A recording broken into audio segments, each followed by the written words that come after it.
Кыргыз Республикасынын мыйзамдарына ылайык доогер сотко кайрылуу үчүн мамлекеттик алым төлөшү зарыл. Ал мамлекеттик алым иштин түрү, коюлган доо арыздын баасына карата төлөнөт. Мисалы, доо арыз кыймылсыз мүлктү кайтарып алууга байланыштуу болсо, сотко кайрылуу ошол мүлктүн базар баасына таянган чоң өлчөмдөгү акча төлөөгө барып такалышы мүмкүн. Эсептеп көрсөк, үйдүн баасы 5 миллион сом. Анда төлөнө турган мамлекеттик алым 80 миң сомду түзөт.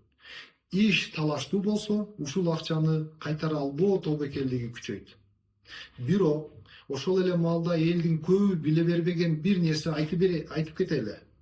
Мамлекеттик алымды төлөөдө ар кандай, мындайча айтканда, жеңилдетүүлөр да каралган. Жазуу түрүндө далилдер болсо, ал мамлекеттик алымды бөлүп же кийин төлөө мүмкүнчүлүгү бар. Андан тышкары, доогер мамлекеттик алымды төлөөдөн кээ бирки учурларда толугу менен бошотулушу мүмкүн.